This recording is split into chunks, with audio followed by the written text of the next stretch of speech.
Temanipun ngantos sedaya para kadang Dipati menika makam kala wonten Kabupaten Panjenengan.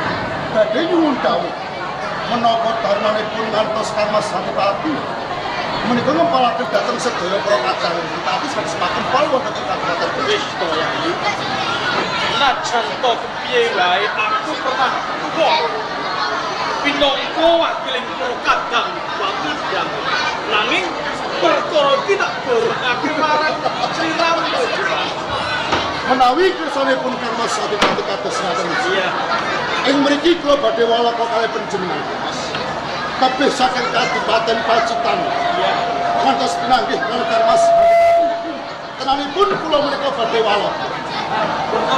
Anggen kula jumeneng Dipati wonten ing Kabupaten Pacitan. Menika bebasan kirang jangkep. Wonten Bapa Raja nanging dereng wonten Ibu Ati.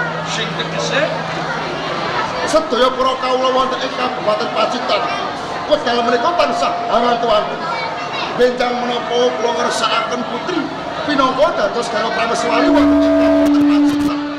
ya jeneng ora maido Dimas yen kabeh kawula ing Pacitan akeh ibu-ibuning para kawula ing Pacitan yen ing Sri Ramu ora enggal para krama teges kurang jangkep gonmu mbak pusaraning adil ana ing Kabupaten Pacitan Menika leres pramila saking menika Kangmas ing mriki kula badhe walaka dhumateng panjenengan.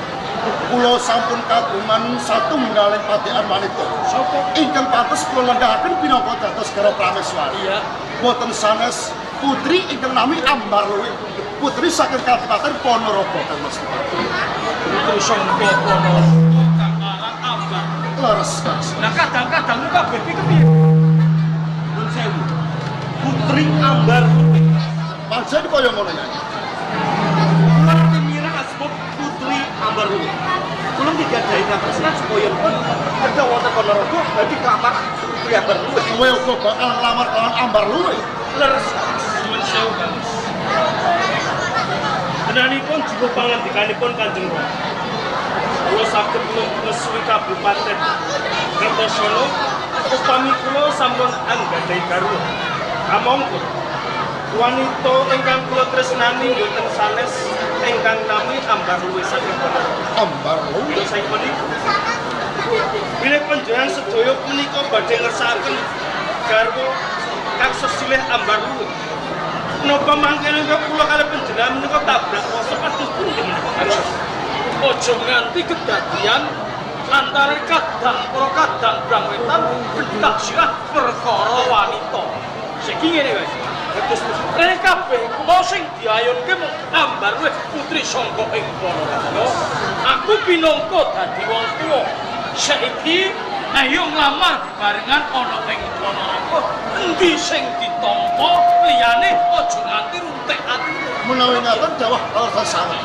Lan kula bisa rujuk menawi sedaya kala wau kagem marginipun sedaya para kadang Dipati saking Kabupaten Prawetan. Iya, upami pangrikin panjenengan kados mekaten cik. Kula namung tuturi kanggo ampah panjenengan Kangmas. Nek kabeh iki wis padha sarujuk kabeh, sekeyo padha gancangake laku tumuju ana ing Monggo kodharaken Kangmas.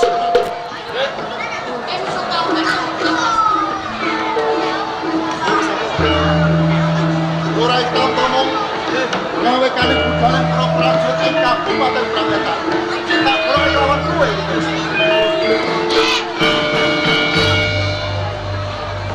Saben prajurit Prawetan. Saka Makaryo. Hestu Sanjoto lumaksana magito gitu ati. Tanju!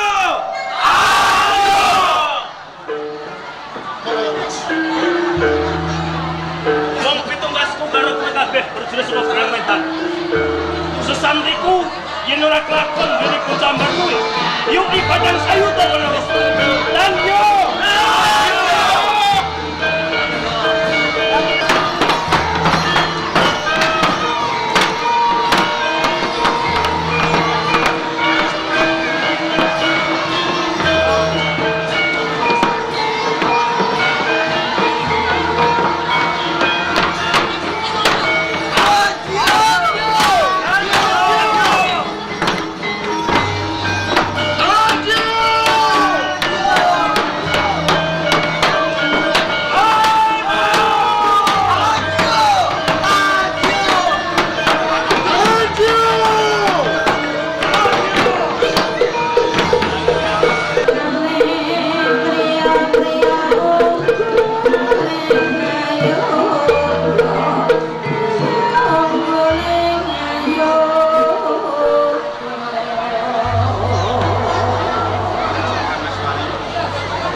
panjenenganku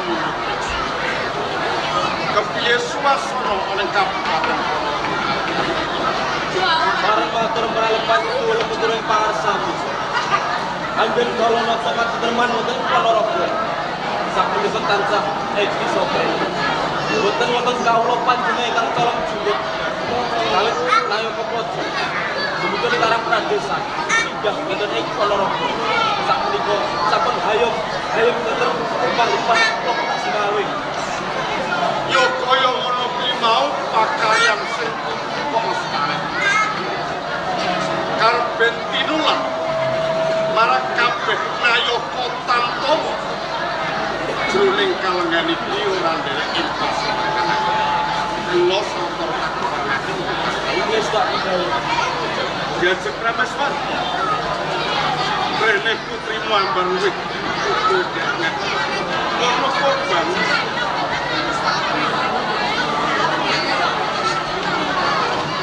Iki Sabtu kanthi belang ibu.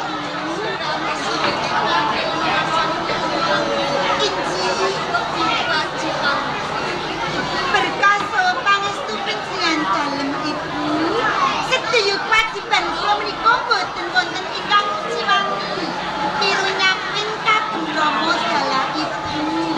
Ronce sekar ugi kagem Rama dalah ibu. Sinau joget sriki ugi tembang gede ibu. Sewanci-wanci ing mangking pemonen tamu saking Patmonco Negara saged kagem pisuguhan boten badhe misnaken asmanipun Kanjeng Rama dalah ibu. Boten kata lumpen sungkem kula katur. Sanget angin kula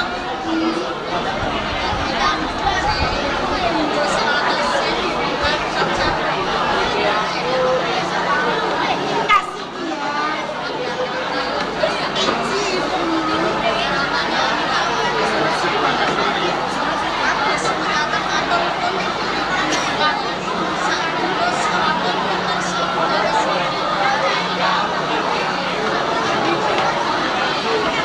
Ambar luwih iki dawuh katindalan yo Rama. kaya ngono kuwi kang dipesake. Yo senajan kowe nang kowe putrining pangarsa tindak samcak kanggo sakripat iki karben kena kanggo patular dan kawok impon nanging emane Inji Rama. Romo iki jane wis kepengin ngomong nanging saben ana panglaman para bupati satya iki bebasan tanpa mangan nanging siji wae ora ana sing iki jane kepiye ta Punten dalem sewu Ji Rama dalah ibu. Mai perkawis kakung Rama kan perkawis bebrayan. Nun sewu Ji Rama. Tiyang beberan menika mboten kagem sedinten lan kalih dinten. Mawi saged kagem saknalipun gesang kula. Mila kanthi menika Rama. Medal sakmenika dereng wonten kanthi saged kratoni dumateng manah kula. Benjang mawi sampun wonten kakung ingkang saged nyocoki dumateng manah kula. Kula badhe matur ngarasanipun Kanjeng Rama dalah ibu. Amin. Wonten suwun.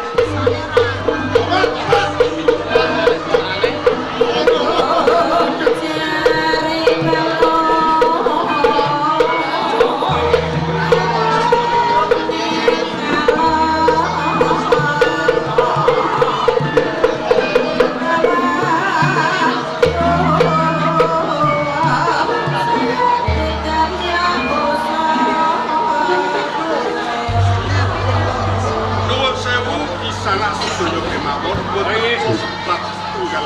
Oh nggih. Boten kok ateges kula menika tambuh. Nanging pancen kula dereng nate wati. Oh nggih. Estunipun kisanak menika katuran asma Oh nggih. saking negari. Oh nggih. Nami kula Surya Tejo. Surya Tejo. Oh inggih saking Maspati. Saking Mas. Oh inggih. Kula pangarsa wonten ing Oh inggih. Ya, sedang niku dipun wanuhaken nami kula pun Haryo Wino. Haryo Wino saking Kadipaten Winangun. Haryo Winongo saking Winangun.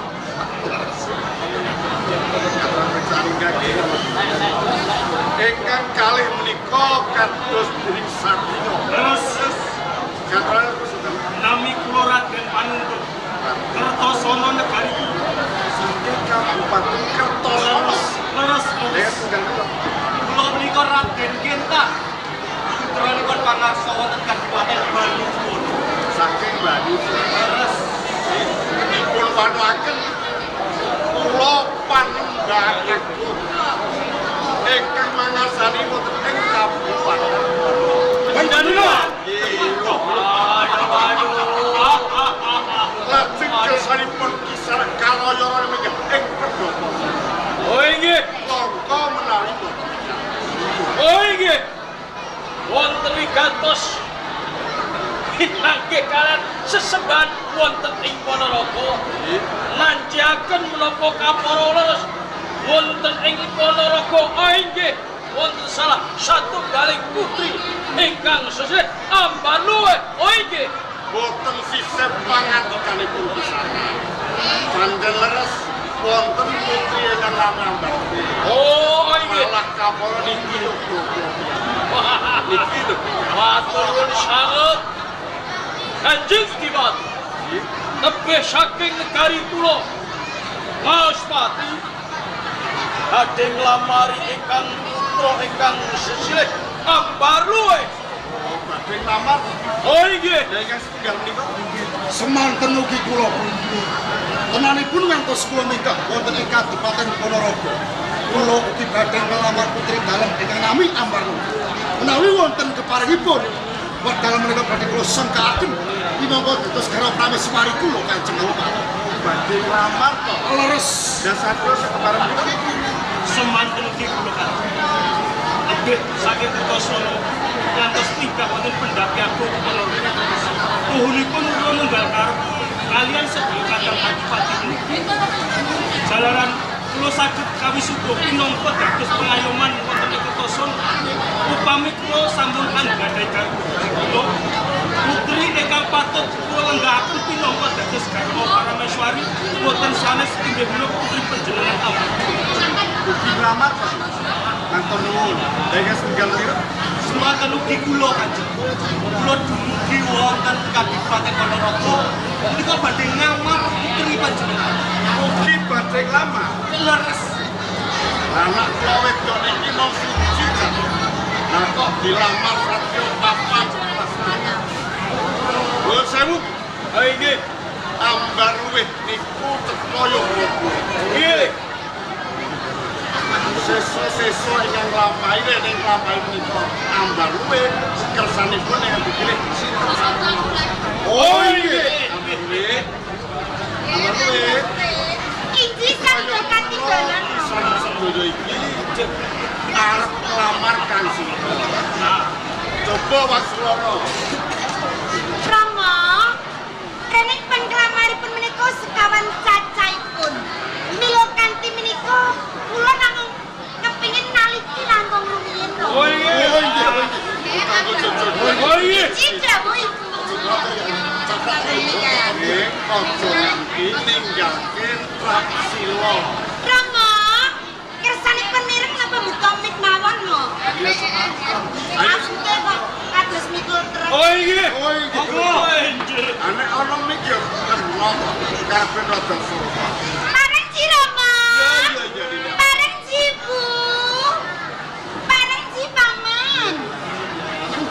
Belas dulu ya. Ayo lah pun jempleng nganti ngene kok isih. Oh inggih. Nun sewu pun tepungaken. Oh inggih. Aduh Rama. Astanipun beruang. Astanipun kamar astanipun. Kados pangeran segala bentuk. Mbok menawi Ci. Sinten asmanipun? Oh iya. Oh inggih. Sinten? Ditepungake Surya Tejo Oh, Mahaspati Negari Kanjeng Dipati Surya Tejo. ampun weh Kula kepengen naliti panjenengan saderipun kula tampi penglamar panjenengan. Monggo kula aturi lumaksana langkung. lumaksana mah kita Santrio Monggo. Atur lumas. apa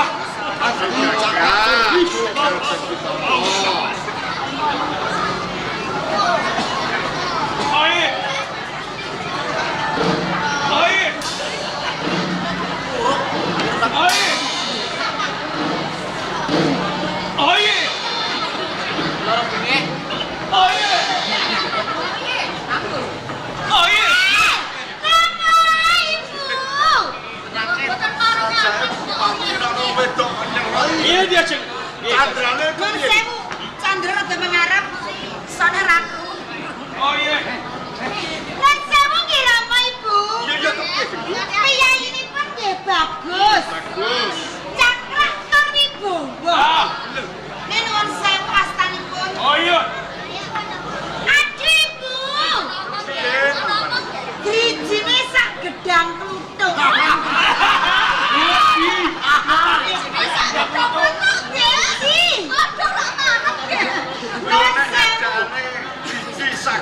Rijine kan gedene sak gedang kluthuk.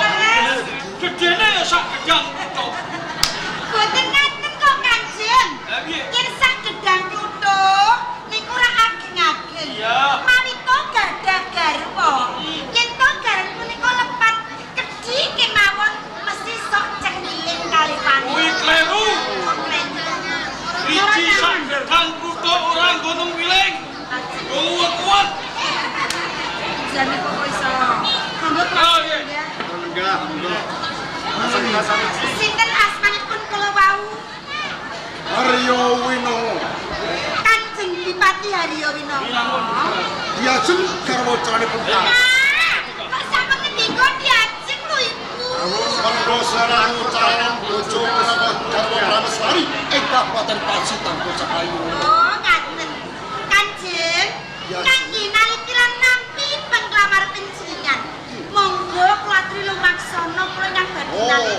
dadi aku dadak kudu lumaksana supaya aku ngerti marang mlakuku kaya mangkono. Kados ngaten iki. Gagah apa ora?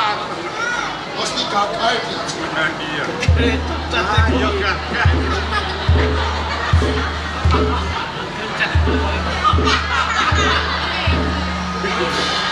Kayak pikir semua katon gagah. Sakrak tur wibowo. Lumaksana ku pasti katon gagah. Sandrane piye to? Boten napa-napa piyayine nggih bagus. Bagus. Nggih piteksa. Piteksa. Kita lha lumaksana ingkang nganu kok wonten ngeten. Kuwi mung Iki napa? malah kaya pitik kelor. Niki candranipun, Mak. Sandrane ku piye? Lah lampahipun mekakak. Mesti gegeden gembolan. Oh, kok menawa dadi bulan iki pancen gedhe. Lah ketik pirsa saka mlaku lumaksana. Nan sewu astanipun. Aduh Rama. Piye, Mbak? Asta ngaten nika sak seneng olahraga driji. Olahraga driji. Cetanipun sak seneng mleneti HP. Sok selingkuh kalih HP mergo Facebook. Bener. Kuwi mono pinangka sampean. Sampai Apa ditampa dia? mangkir min kula aturi lenggah langkung rupi. Nah, iki sastra. Nun sewu asmanipun boten mireng. Boten mireng. Sinten? Piye arane? Mimpi kula diambung Ibu. Oh, lawan cokro Mas Manaf.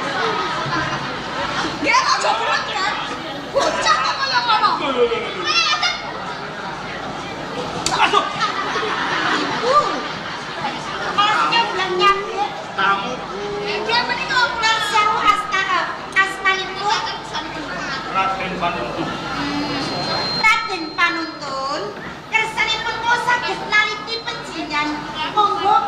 Lumaksono lan. Kita Lumaksono bareng. Lumaksono ya iki. Katonke gagahmu katonke.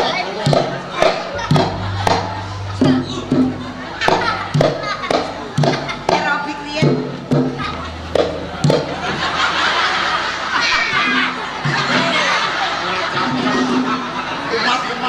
Umat. Gila tuh. Alam-alam ya iki. Umat. Menawa pilih tenang.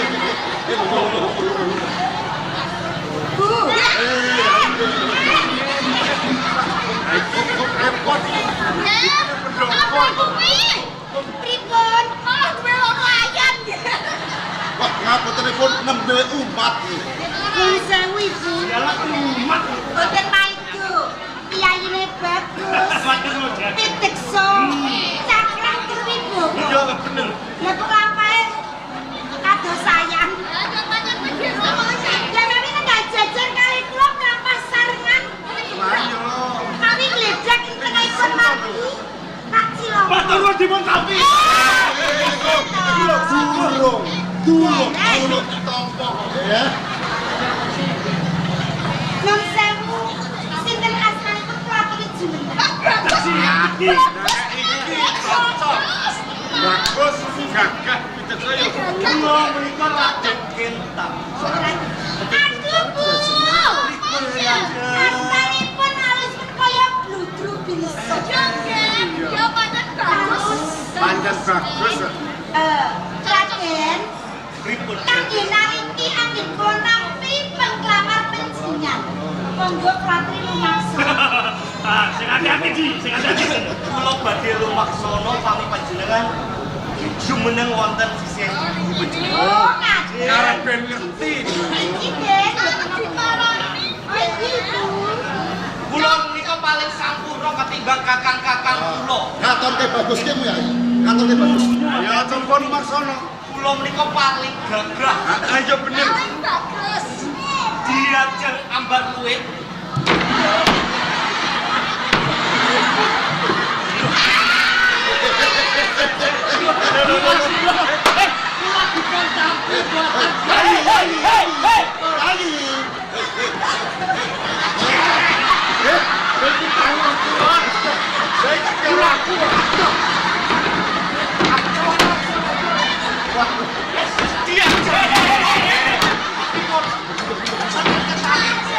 Mundur.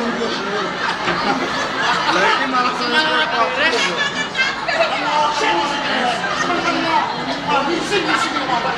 Laksono lho, kok laksono apa?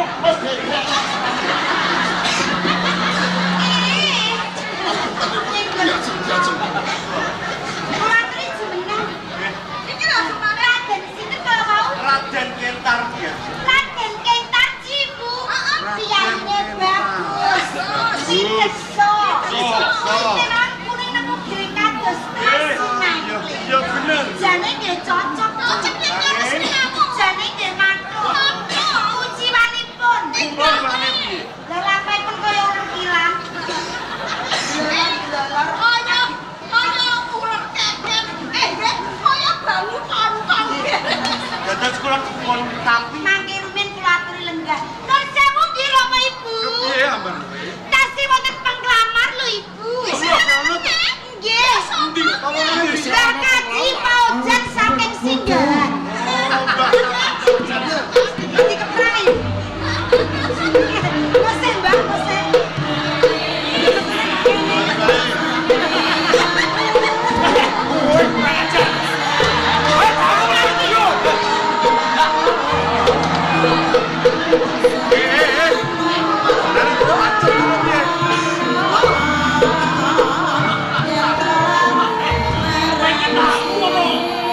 Niku sinten Rono? Tamu kok nutup pawon.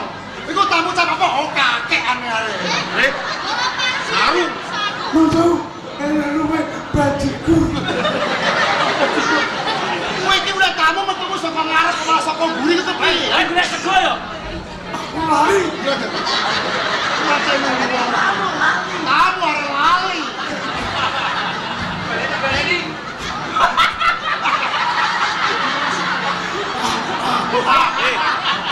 dibaleni saka kono. Dibaleni. Lunga tamu metu saka ngarep ora ora muri. Baleni. Oh, kamu wis Menurut dan dengan Tuhan Kanjeng. Ya monggo.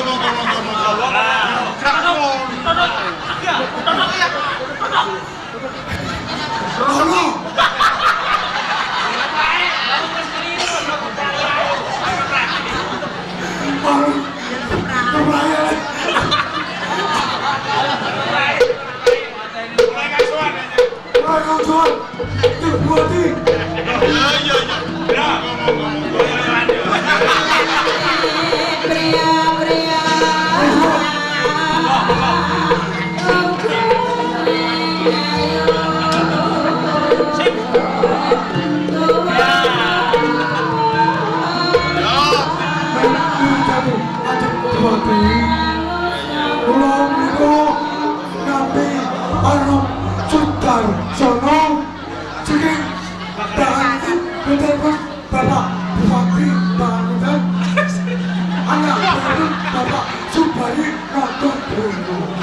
Nun sewu sinten asmanipun?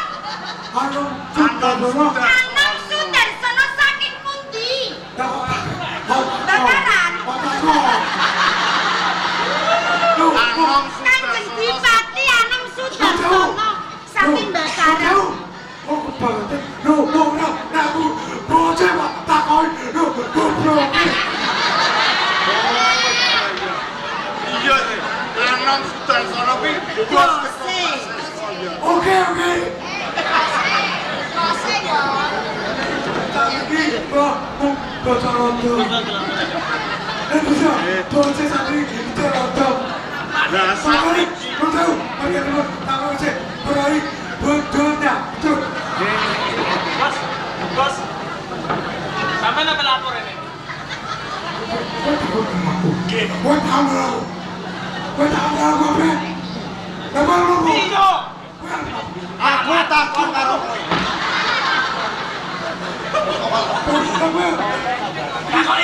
Takoni.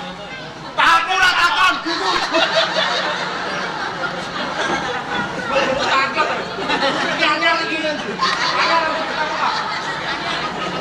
Oke, betul. Ada lagi, tuh ada teman itu cekok betul. Aku lari, kamu minta. Ayo. Kunjangu kersanipun menapa ngaten lho Romo? Lho nek ora guyu kok kudu guyu. Umpami boten diguyu. Sampun tak tekewan kersane napa? Betul, dikulo itu ke, bosku matur. Kowe wong kudu. Saniki sampean kok teko-teko ora niki iki. Jauh, dengan asin pun, kira seorang sudah rumah pada lama, yang putri mengerti Sing tak lamar iki sinten? Lho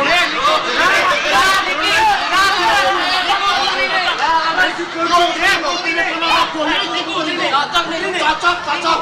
Sampai itu kuwi jos.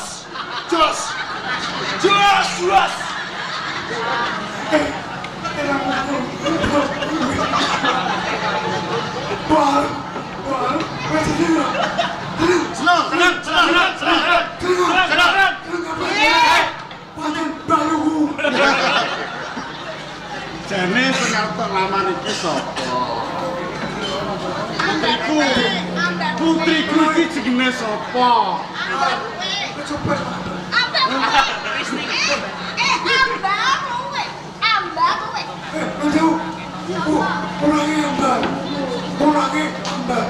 Kurangnya apa?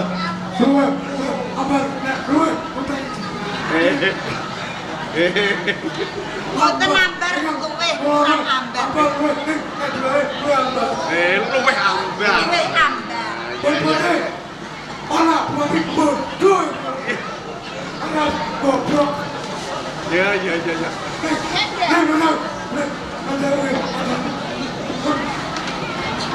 Alhamdulillah,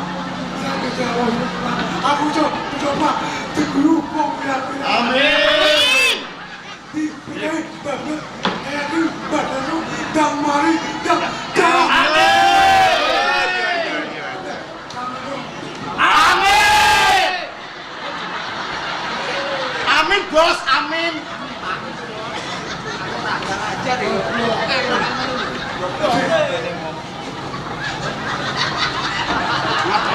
Arep ngomong. Betul. Ya wes sakar. Wis. Bos. Ojo, Kok aku yo bayar dhewe. omong lami. Ojo mandi. Omong lami. Omong.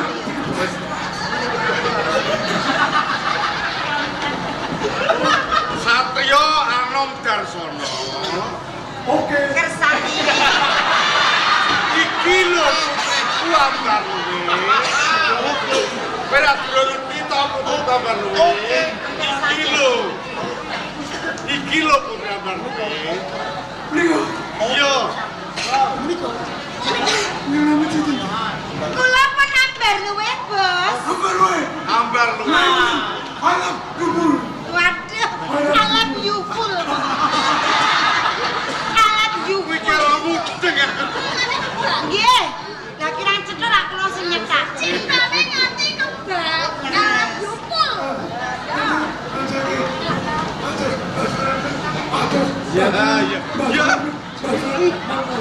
Iya. Dan sewu ji Kanjeng Dipati Anom Sudarsono. Kita amanin kamu kok. Kula pun lamar. Nun sewu nggih. Mami badhe nglamar dhumateng kula. Kersanipun kula saged naliti dhumateng panjenengan. Kok hari awale? Lho, mangke rumiyin to. Sabar, Bos, sabar. Sabar. Oce. Ampun panas ditaliti apa? Sabar. Ojo kangen ngomong. Oke. Ayo. Kanjeng, Triti lho. Kanjeng Dipati Anom. Apa ya ini aku Monggo kula tri lumaksana. Mbakku. Ing mriko tekan kono. Sapa kene tekan kono. Tanggep-tanggep. Sampean waktu sing gagah, Bos. sadane aku nih oke ada. Mas, punya gandeng. Ojo digendong. Ojo digendong. Gandeng. Oh, Iya, Dik. Digendong. Kalau pati, digendong. Dia gendong. Gendong kemana-mana. Mbak Surit. Lu digandeng sinten, Kanjeng? Nyek digandeng sinten? Aku bilang, bahan-bahan sing enak ya. Menika lho. Sing jenis apa? Jenengipun menika Raden Kentak. Jenis kebahan. Menika asmanipun Ki Bagus Hartawan. Lewat turun apa tadi? Yo tau, jenis. Ya, wis tak bacotke. Anjing wis ra apa-apa. Gandeng ra apa-apa. Kula gandeng. Ojo digendong. Jajan waten itu. Wale itu. Ya wis. Jenengan cekelan lagi. Bisa deh. Oke. Oh isa dhewe. Bisa dhewe. Gamelan. Ya tetap doi bareng, Bos. Kanjeng Dipati Anom Sudarsono nyuwun dipun tabuhi.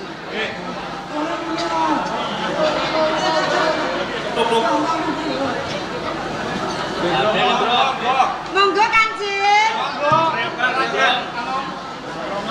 Dendrong barengan.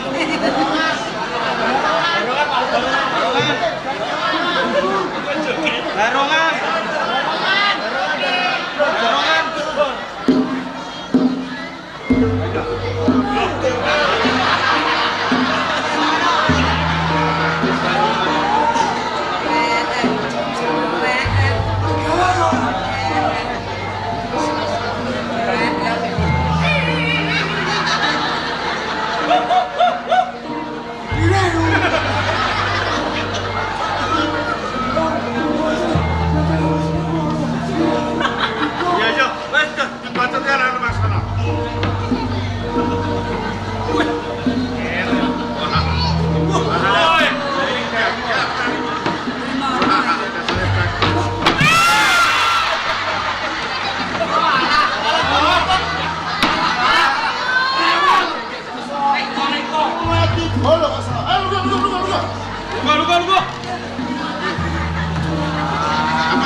Piye candane wis kaya ngono kuwi? Non sewu nggih Kanjeng. Penyanyi mawi dipun candra. Piyayine ya bagus. Gagah mindeksa nggih, Mo. Cakrak tur wibawa. Nggih. Ini jadi tahun bodoh bulan. Yen nuwun sewu, kula candra. Piyayi kakung, angger granane kok mbukung, Mo. Adane nek Ada kok tok mes. Sok seneng karo wanita. Nggih ta mboten? Wah, boleh boten, Bos. Lah kok salah? Tuh, nih, Pak Kiai. Kenapa tidak mau pancen ada. Panuban menyawatan. Mo, Jadian. mangke rumiyin. Nggih, ngendikane boten cetha. Lanjut to mangke rumiyin kuatri lenggah mangke rumiyin Kanjeng. Tesih wonten panglamar setunggal. Boten minggah panggung. Mbah Kaji Faujan saking Gabus. Singgah. Iya, piyayine ya. Piyayine ndi ya? Lho, iku apa Mbah Kaji? Lho nglamar kok boten munggah. Maju Anda. 100.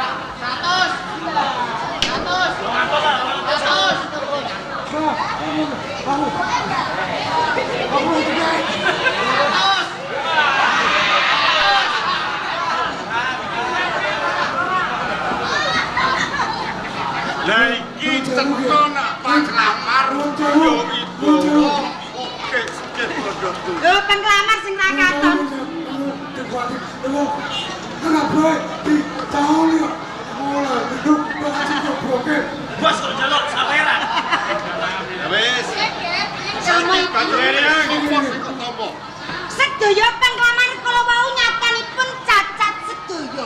Mila kanthi nika boten kula tampi penglamar panjenengan.